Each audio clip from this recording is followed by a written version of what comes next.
Hello everyone, I am Ravi Jain. आज हम letter of credit का पार्ट 2 देखेंगे। इसमें आज हम देखेंगे कि अब तक हमने समझा था कि लेटर ऑफ क्रेडिट क्या होता है।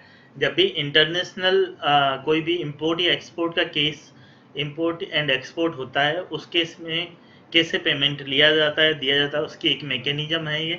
डॉक्यूमेंट्री क्रेडिट भी इसको बोलते हैं, और इसके बारे में हमने समझा था कि लेटर ऑफ क्रेडिट का बेसिक कंसेप्ट कैसे होता है, कैसे क्रेडिट का फ्लो होता है और कैसे डॉक्यूमेंट्स का फ्लो होता है। तो इसको डॉक्यूमेंट्री क्रेडिट क्यों बोलते हैं ये भी हमने समझा था। और आईसीसी की तरफ से इसको इशू करने के लिए गाइडलाइंस है, उनको यूनिफॉर्म कस्टम्स एंड प्रैक्टिसेज बोला जाता है। और यूसीपी 600 एक जुलाई 2007 से इफेक्टिव है, उसी का हम यूज करते हुए जो उसमें गाइडलाइंस दी हुई है, जो ताकि यूनिफॉर्म गाइडलाइंस दी हुई है, उनका प्रैक्टिसेज का यूज करते हुए लेटर क्रेडिट इशू किया जाता है, जो कि सभी ने एक्सेप्ट किया। आज हम देखेंगे कि टाइप्स ऑफ एलसी, कुछ टाइप ऑफ एलसी, जो एलसी के कुछ कंसेप्ट होते हैं वो देखेंगे। तो एलसी में मेन जो कंपोनेंट कोई भी एलसी के ट्रांजेक्शन में मेन आप ये मान सकते हो, ये बायर, ये सेलर। बायर का मतलब, बायर को आप बोल सकते हो कि जो कि इंपोर्ट कर रहा है एक कंट्री में, और सेलर मतलब जो एक्सपोर्ट कर रहा है। ठीक है। इशूइंग ये बायर का बैंक है और ये सेलर का बैंक है। अब वो सेलर का बैंक का मतलब एक तरीके से सेलर जिसको रेफर कर रहा है, एडवाइजिंग बैंक, नेगोशिएटिंग बैंक, अलग अलग भूमिका में, जब बैंक की अलग अलग भूमिका होगी तब उस केसेज में। सबसे पहले हम देखते हैं रिवोकेबल एलसी। रिवोकेबल एलसी का मतलब हो गया जो कि रिवोक की जा सकती है। रिवोक का मतलब हो गया टर्म, जिसकी जो टर्म्स एंड कंडीशंस है वो मॉडिफाई कर सकता है bank. Issuing bank terms and condition modify कर सकता है without the consent of seller की, सेलर के बिना कंसेंट के, एडवाइजिंग बैंक के बिना कंसेंट के। मतलब अगर जो इशूइंग बैंक है अगर उसकी टर्म्स एंड कंडीशन को मॉडिफाई कर सकता है, चेंज कर सकता है, या कैंसिल कर सकता है एलसी को, इन ये तो उस केस को बोलते हैं रिवोकेबल एलसी। ये जो वाली एलसी होती है वो बिल्कुल डिजायरेबल नहीं होती है, क्योंकि इसमें कभी भी अगर मान लो रिवोक हो जाए एलसी तो प्रॉब्लम है ना, कि बायर ने मान लो एलसी रिवोक कर ली तो सेलर को पेमेंट कैसे मिलेगा, सेलर ने मटेरियल शिप कर दिया। तो इस केसेज में ये जो रिवोकेबल एलसी का यूज है वो लिमिटेड है, होता है, बहुत कम होता है। दूसरा ये एंडोर्स भी नहीं है, नॉट एंडोर्स्ड बाय यूसीपी, मतलब इंटरनेशनली अलाउड, एंडोर्स नहीं है, वो उसको एक्सेप्ट नहीं करते हैं। यूसीपी गाइडलाइंस में इसका कोई भी जिक्र नहीं है, कोई भी इसका मेंशन नहीं है। अब ये जो रिवोकेबल एलसी है, मान लो आपने बाय ये इशूइंग बैंक ने अगर रिवोकेबल एलसी रिवोक कर ली, मतलब उसकी टर्म्स एंड कंडीशन मॉडिफाई कर लिया, फॉर एग्जांपल एलसी कैंसिल कर दिया और सेलर ने इसको डॉक्यूमेंट दे दिए, इसने बैंक ने इसको पेमेंट दे दिया, तो इशूइंग बैंक को जो इशूइंग बैंक है उसको पेमेंट तो करना ही पड़ेगा, इशूइंग बैंक को पेमेंट करना ही पड़ेगा, इसलिए रिवोकेबल एलसी डिजायरेबल नहीं है। जो यूसीपी 600 के अंदर एलसी इश्यूज होती है, वो सारी की सारी एलसी क्या होती है, इरिवोकेबल एलसी होती है। इरिवोकेबल मतलब जिसको कैंसल या मॉडिफिकेशन तभी कर सकते हैं जब सारी पार्टियां, बायर, सेलर, इशूइंग बैंक, जो भी एडवाइजिंग बैंक है, सारी पार्टियां है वो एग्री हो। मान लो कोई टर्म्स एंड कंडीशन में कोई करेक्शन करना हो, कुछ करना है, मॉडिफिकेशन करना है, वो सारी मिलके उसमें तब तब सभी की सहमति होगी, तभी आप करेक्शन कर सकते हैं, अदरवाइज करेक्शन नहीं कर सकते, या मॉडिफिकेशन नहीं कर सकते, या चेंज नहीं कर सकते, या कैंसिल नहीं कर सकते। तो उस केसेज में उसको इरिवोकेबल एलसी कहते हैं। सारी जो यूसीपी 600 में अगर मान लो लिखा हुआ भी नहीं है, एलसी हो रही है इशू, अगर लिखा हुआ भी नहीं है तो बाय डिफॉल्ट कौन सी एलसी होगी, वो इरिवोकेबल एलसी होगी। ठीक है। एक ऐसे ही कंसेप्ट आता है कन्फर्म्ड एलसी। कन्फर्म्ड एलसी क्या होता है कि कई बार क्या होता है कि जब भी आप एलसी इशू करवाते हैं तो उसमें क्या होता है, गारंटी जो मिलती है वो इशूइंग बैंक की गारंटी होती है। इशूइंग बैंक की गारंटी होती है कि भाई जो पेमेंट है वो करेगा, पर क्या होता है कि कई बार सेलर होता है उसको कॉन्फिडेंस नहीं होता। इशूइंग बैंक हो सकता है ना कि भाई बायर है इंडिया में, सेलर है यूएसए में या चाइना में, उसको इशूइंग बैंक पे कॉन्फिडेंस नहीं होता, वो अपने कंट्री में भी कोई एक बैंक है जिससे कंफर्मेशन लेना चाहता है, गारंटी लेना चाहता है कि पेमेंट हो जाएगा उसको, तो तब कंफर्मिंग बैंक का एक रोल आता है जो कि अलग से कंफर्म करता है, गारंटी लेता है इशूइंग बैंक के बिहाफ पे। तो ये जो कंफर्मिंग बैंक का जब भी एक्स्ट्रा रोल आता है, जब भी कंफर्मिंग बैंक का एक्स्ट्रा रोल आता है तो कंफर्मिंग एडवाइजिंग बैंक भी कंफर्मिंग बैंक का रोल निभा सकता है और कोई दूसरा बैंक भी कंफर्मिंग बैंक का रोल निभा सकता है। तो ये जो उस केस में उस एलसी को क्या बोलते हैं, कंफर्म्ड एलसी। और जो कंफर्म्ड एलसी है, कोई भी बैंक कंफर्मेशन करेगा मतलब वो एक एक्स्ट्रा रिस्क ले रहा है, वो कंफर्म कर रहा है कि ये इसकी टर्म्स एंड कंडीशन है, इसको मैं फॉलो करूंगा। तो पर वो रिस्क ले रहा है तो वो रिवोकेबल में रिस्क नहीं लेगा, इरिवोकेबल में रिस्क लेगा। इसलिए जो कंफर्म्ड एलसी होगी वो इरिवोकेबल एलसी ही होगी, या दूसरे शब्दों में इरिवोकेबल एलसी को ही कंफर्म किया जाएगा। ठीक है, ये कंसेप्ट क्लियर हो गया। इसके बाद होता है ट्रांसफरेबल एलसी। ट्रांसफरेबल एलसी क्या होती है कि जैसे मान लो कि आपका सेलर है, वो बेनिफिशियरी है, वो क्या कर सकता है कि इसका जो राइट्स है या इस एलसी को जो है उसका पार्शियल या पार्ट्स में दूसरे सेकंड बेनिफिशियरी को ट्रांसफर कर सकता है। फॉर एग्जांपल मान लो कि ये रॉ मटेरियल है जो 2-3 कंपनी से परचेज कर रहा हो, 2-3 कंपनियों से परचेज कर रहा हो, ये रॉ मटेरियल ऐसा भी तो हो सकता है ना। तो इसमें क्या होगा कि ये उन सेकंड बेनिफिशियरी को भी इस एलसी का राइट दे सकता है। तो वो इससे वो क्या होगा कि वो भी जो उनको भी ये राइट लेके वो उसका पेमेंट ले सकते हैं। तो ये क्या बोला जाता है, इसको ट्रांसफरेबल एलसी बोल सकते हैं। इसमें एक चीज ध्यान रखना कि सेकंड बेनिफिशियरी मल्टीपल हो सकते हैं। ये जो सेकंड बेनिफिशियरी क्या होगा, मल्टीपल हो सकते हैं।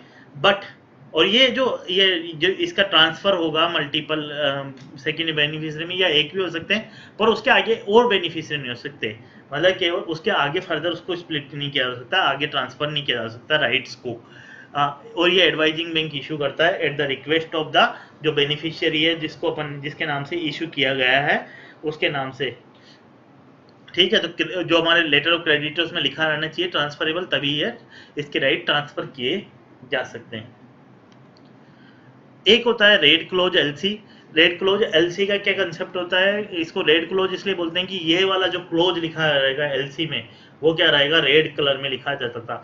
आजकल जो है एलसी का जो है वो मैसेज स्विफ्ट के थ्रू ट्रांसफर होता है, तो इलेक्ट्रॉनिकली होता है, बस वो उसमें रेड क्लोज उसके अकॉर्डिंग जो भी कोड्स है वो आएंगे। अब रेड क्लोज का वो इम्पोर्टेंस नहीं है, पर रेड क्लोज एलसी का मतलब ये होता है कि जब भी रेड क्लोज एलसी का मतलब ये होता है कि जैसे मान लो सेलर है, ये सेलर जब भी क्या हुआ मटेरियल यहाँ से शिप करेगा तभी उसको पेमेंट मिलता है, वो और शिपिंग डॉक्यूमेंट्स को देगा, शिपिंग डॉक्यूमेंट्स देगा इसको, तभी उसको पेमेंट मिलता है। पर मान लो कि बिफोर शिपिंग भी उसको कुछ पेमेंट चाहिए, कुछ क्रेडिट चाहिए, कुछ हेल्प चाहिए, कुछ पैसे चाहिए, ताकि वो क्या कर सके, प्रोडक्शन स्टार्ट कर सके। तो थोड़ा बहुत अगर उसको क्रेडिट चाहिए, अगर मान लो कि एक तो है कि भाई उसको प्रोडक्शन करने के लिए एक तो है कि वो मार्केट से उधार पैसे ले, तो उसमें तो थोड़ा ज़्यादा इंटरेस्ट रेट लगेगी। पर वो एडवाइजिंग बैंक से अगर रेड क्लोज एलसी है तो वो उस केस में क्या ले सकता है, प्री शिपमेंट क्रेडिट ले सकता है। और वो एडवाइजिंग बैंक को क्या देगा, एक अंडरटेकिंग देगा कि भाई मैं जैसे ही मटेरियल डिस्पैच करूंगा आपको डॉक्यूमेंट्स दे दूंगा। और मान लो कि एलसी की वैल्यू है $1000, तो वो हो सकता है कि प्री शिपमेंट क्रेडिट ले ले $200 का प्री शिपमेंट क्रेडिट ले लेगा। तो बाद में जो उसको क्रेडिट मिलेगा वो एडजस्ट करके मिलेगा, $800 का ही मिलेगा। जब वो मटेरियल डॉक्यूमेंट देगा डिस्पैच करने के बाद, यहाँ पर डॉक्यूमेंट्स देगा, तब उसको 800 वो बाद में एडजस्ट हो जाएगा। पर इससे क्या होगा कि एक चीपर फाइनेंस का तरीका है कि भाई सेलर को थोड़ा सस्ते में फाइनेंस मिल जाएगा $200 का, पर वही मार्केट में जाएगा तो अलग तरीके से मिलेगा। पर इसमें क्या है कि रिस्क इन्वॉल्व है, अगर वो डॉक्यूमेंट डिस्पैच नहीं, वो मटेरियल शिप नहीं करेगा, क्योंकि मटेरियल शिप करेगा तभी तो ऐसे तो नॉर्मली तो पेमेंट तब करते हैं हम जब मटेरियल शिप करता है, वो शिपिंग डॉक्यूमेंट्स देगा तभी। पर इस केस में क्या होगा कि वो पहले ही उसको पेमेंट मिल जाएगा। तो तो ये इसमें रिस्क इन्वॉल्व है जो है बायर की साइड में, क्योंकि एडवाइजिंग बैंक ने जो पेमेंट दिया वो तो इश्यूइंग बैंक से ले लेगा, इश्यूइंग बैंक को भी बायर को देना पड़ेगा। तो रिस्क किसकी है, बायर की बहुत ज्यादा इसमें रिस्क इन्वॉल्व है। तो ये क्लोज रेड इंक में आता है। ठीक है, तो इस केस में अल्टीमेटली जो इश्यूइंग बैंक है वही लॉस बियर करेगा। ऐसे ही होती है ग्रीन क्लोज एलसी। इस ग्रीन क्लोज एलसी में क्या होता है, वही प्री शिपमेंट क्रेडिट दिया जाता है, पर इसमें क्या है कि थोड़ा सा लेस रिस्की है। इसमें क्या होता है कि उसको जो सेलर है उसको एक तो अंडरटेकिंग देनी होती है, दूसरी उसके साथ साथ क्या देनी पड़ती है कि जहां भी उसने मटेरियल को स्टोर किया है, ताकि बाद में वो शिप पे लेके जाएगा, उससे पहले जो स्टोर क्या है उसमें वहां पर वेयर हाउस की स्लिप दिखानी पड़ेगी, उसको डॉक्यूमेंट्स देने पड़ेंगे कि उसने वहां मटेरियल बना लिया है और शिपिंग के लिए तैयार है, पर उससे पहले उसने वहां पर स्टोरेज किया है। तो वो जो इस वेयर हाउस की स्लिप दिखाएगा एक्स्ट्रा, वो चीज इसमें, तो तब क्या बोलेंगे उसको, ग्रीन क्लोज एलसी बोलेंगे।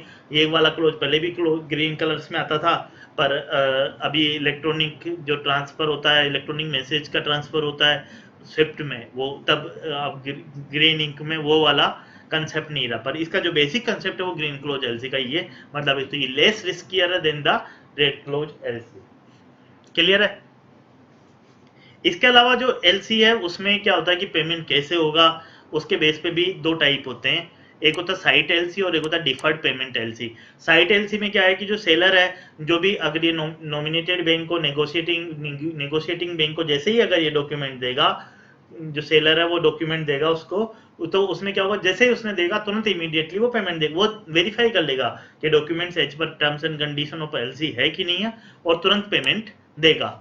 और जो डिफर्ड पेमेंट एलसी है उसमें क्या होगा कि पेमेंट तो डॉक्यूमेंट देगा टर्म्स एंड कंडीशन के अकॉर्डिंग, और मतलब इमीडिएटली पेमेंट देगा, मतलब इमीडिएटली मतलब ऐसा नहीं कुछ दिन, जनरल को टाइम होता है 5-6 दिन 7 दिन का टाइम होता है। और जो डिफर्ड पेमेंट एलसी है उसमें क्या होगा, सर्टेन यूसेंस पीरियड के बाद पेमेंट होगा, जैसे मान लो 30 शिपमेंट के 30 दिन बाद का पेमेंट होगा, वो पहले से डिसाइडेड रहता है, वो एलसी में लिखा रहता है, पर तुरंत पेमेंट नहीं होता। तो इसमें क्या होता है कि साइट में थोड़ा सा क्या होता है, पेमेंट तुरंत कर देते हैं, मान लो कि कुछ प्रॉब्लम आ रही है तो रिस्क रिस्क जो इसमें है थोड़ी ज्यादा रिस्क है। डिफर्ड पेमेंट में क्या है, थोड़ा सा मान लो कि मटेरियल आया पता लग गया कि खराब है, तो वो सारी चीजें देख सकते हैं, तो पेमेंट को रुकवा सकते हैं, कुछ कर सकते हैं। तो डिफर्ड पेमेंट एलसी में थोड़ा सा क्या होता है, बायर थोड़ा सेफर साइड में होता है। साइट एलसी में क्या होता है, सेलर को थोड़ा ज्यादा फायदा रहता है। इसके अलावा क्या होता है, एक एक्सेप्टेंस एलसी भी होता है। कई बार क्या होता है कि जो मतलब डिफर्ड पेमेंट एलसी की तरह ही है, उसमें भी पेमेंट डिफर ही होता है, पर उसमें क्या होता है कि जो सेलर है वो डॉक्यूमेंट के साथ साथ बिल ऑफ एक्सचेंज भी ड्रॉ करता है, बिल ऑफ एक्सचेंज या ड्राफ्ट ड्रॉ करता है। ठीक है?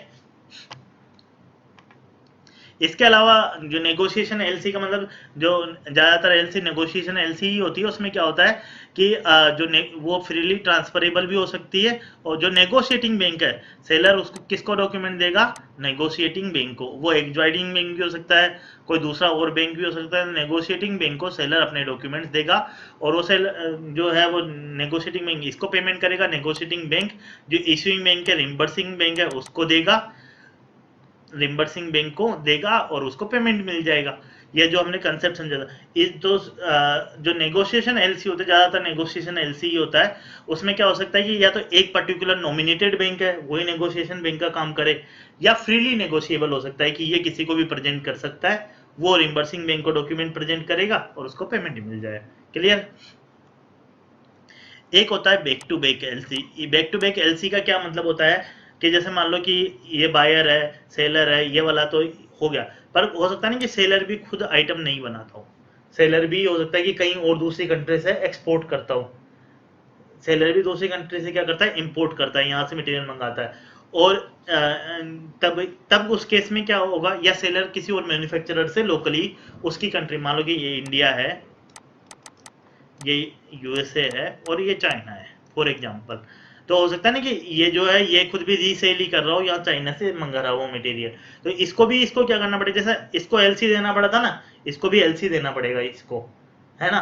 तो इसमें क्या होता है कि ये जो एलसी है ना, ये वाली अपन ने जो मिली है एडवाइजिंग बैंक की, उसके बेस पे ये क्या करता है, इसके बैंक के पास जाता है, एडवाइजिंग बैंक के पास, और बोलता है कि उसके बेस पे उसको कोलेट्रल रख के उसकी स्ट्रेंथ पे ये बोलता है कि एक back to back LC issue करो, जो मतलब चाइना वाला जो भी इसका सेल सेल जो मैन्युफैक्चरर है, और उसके जो बैंक है उसको एलसी इशू करवा देता है। मैन्युफैक्चरर का जो बैंक है, मतलब वही सेम स्टेज, उस पे क्या इशू करवा देगा, ये back to back LC issue करवा देगा। किसकी किसकी स्ट्रेंथ पे, जिस बेस्ड ऑन एलसी, उसको कोलेट्रल रखेंगे, तो उसको कोलेट्रल रख के ये back to back LC issue करवा सकता है। कंसेप्ट क्लियर है? समझ में आ गया? ठीक है, तो ये बैक टू बैक एलसी का ये मतलब होता है। या हो सकता है चाइना में ही नहीं हो, ये यूएसए में भी हो सकता है, इसका कोई लोकल मैन्युफैक्चरर यूएसए में दूसरा मैन्युफैक्चरर हो, ये खुद नहीं बनाता हो सामान, तो ये उसको भी क्या करेगा, उस एलसी के बेस पे एक back to back LC issue करवाएगा। एक होता है रिवॉल्विंग एलसी।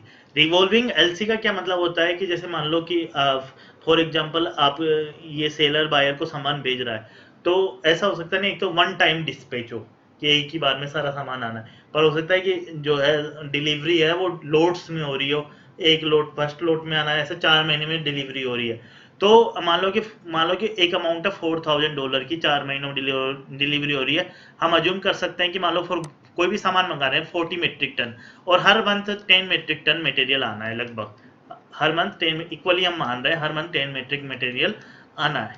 तो उस केस में क्या होगा कि जो एलसी है ना वो एक ही बार खोलेंगे उसमें, और वो कितने की खोलेंगे, $1,000 की। अब उसमें क्या होगा, सेलर इसको एक पहले महीने में मटेरियल डिस्पैच करेगा, और $1,000 का उसको पेमेंट हो जाएगा। फिर वही एलसी खुली रहेगी, फिर उसी एलसी के अगेंस्ट में फिर क्या होगा कि दूसरा वो मटेरियल डिस्पैच कर देगा, और फिर उसको $1,000 का पेमेंट हो जाएगा। इस तरीके से क्या होगा कि एक ही एलसी को बार बार यूज कर सकते हैं जब तक कि पूरा डिलीवरी नहीं हो जाएगी और पूरा का पूरा उसको पेमेंट नहीं हो जाएगा। तो बार बार नई नई एलसी खोलने की बजाय एक ही एलसी को बार बार यूज करना क्या हो गया, रिवॉल्विंग एलसी हो गया। एक होता है स्टैंड बाई एलसी। ये स्टैंड बाई एलसी क्या होता है कि जैसे आप लोगों ने बैंक गारंटी समझा होगा, तो स्टैंड बाई एलसी है bank guarantee for international transaction. International transaction, ये क्या, ये एलसी क्या होती है, ये एलसी पेमेंट की मैकेनिज्म नहीं है। ये एलसी तब काम में आती है जब डिफॉल्ट हो जाता है। इसमें क्या मतलब, मान लो फॉर एग्जांपल बायर और सेलर है। ये बायर बायर मान लो इंडिया का बायर है इंडिया में, और ये मान लो कि चाइना से मटेरियल मंगा रहा है सेलर चाइना से। तो ये एलसी तो जो खुली है वो तो अलग चीज है, एलसी पेमेंट के लिए है वो, ठीक है। पर मान लो कि फॉर एग्जांपल बायर है इंडिया का और सेलर है चाइना का। अब इसको ये क्या कर सकता है कि इंडिया वाले जो बायर है उससे रिक्वेस्ट कर सकता है कि आप हमें स्टैंड बाई एलसी दो, ठीक है।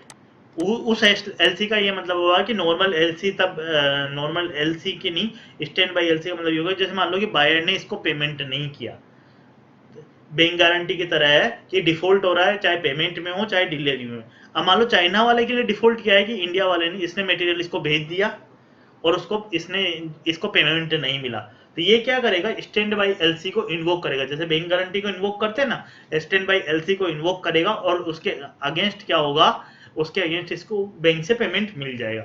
या ऐसे ही बायर वाला है वो सेलर से स्टैंड बाई एलसी ले सकता है, कि जैसे मान लो इंडिया में इंडिया में कोई भी इंपोर्टर है, वो क्या करेगा, चाइना वाले से स्टैंड बाई एलसी ले लेगा। ये एक तरीके बैंक गारंटी हो गई। इंडिया में जैसे मान लो आप इंडिया का लोकल ट्रांजेक्शन कर रहे हैं, तब तो आप क्या करते हैं, जो भी सप्लायर है उससे हम जनरली एक बैंक गारंटी लेते हैं। तो इसमें क्या हो रहा है कि ये बैंक गारंटी की बजाय स्टैंड बाई एलसी ले रहे हैं हम। अगर उसने मटेरियल मान लो जो हमारी टर्म्स एंड कंडीशन है उसके अकॉर्डिंग डिलीवर नहीं किया, तो हम स्टैंड बाई एलसी को इन्वोक करेंगे, उसको ओपन करेंगे, और उसके ऊपर जो भी हमारा डैमेजेज है उसको रिकवर करेंगे स्टैंड बाई एलसी से। अब जो पहले जो स्टैंड बाई एलसी है बैंक गारंटी, उसकी प्रैक्टिस यूएसए वगैरह में था, क्योंकि वहां बैंक गारंटी का प्रचलन नहीं है। यूएसए में क्या होता है, अगर लोकल ट्रांजेक्शन भी हो रहा है तो stand by LC he issue की जाती है। तो ये स्टैंड बाई क्रेडिट बोला जाता है, इसको स्टैंड बाई क्रेडिट बोला जाता है। पर इंडिया में अब आरबीआई ने भी अलाउ कर दिया है। फिर हम आगे देखेंगे स्टैंड बाई एलसी की क्या क्या प्रैक्टिस है, वो उनको भी हम देखेंगे इसी चैप्टर में। और आरबीआई ने अलाउ कर दिया स्टैंड बाई एलसी अथोराइज जो डीलर्स है उनको इशू करने के लिए। और ये स्टैंड बाई एलसी जो बेसिकली क्या हो गया, इंटरनेशनल ट्रांजेक्शन में इन्वॉल्व हो गई, तो इसको आप यूसीपीडीएस में भी इशू कर सकते हैं। और एक इसका अलग एक और कोड्स है, ISP 98 international stand by practices. इसको भी आईसीसी ने इशू किया है, इंटरनेशनल चैम्बर ऑफ कॉमर्स ने ही उसके रूल्स के अकॉर्डिंग भी इशू कर सकते हैं। ये दोनों की म्यूचुअल अंडरस्टैंडिंग पे, बायर और सेलर की भी, वो किस पे और उनके बैंक्स के बीच में, कि वो कौन से सेट ऑफ रूल्स के अंतर्गत इसको इशू करना चाहते हैं। तो ये स्टैंड बाई एलसी का कंसेप्ट हुआ। आई होप कि आपको ये सारा समझ में आ गया होगा। इसमें हमने क्या करा है, बिल्कुल कंसाइज में आपको कंसेप्ट समझाने की कोशिश करी है। Thank you very much.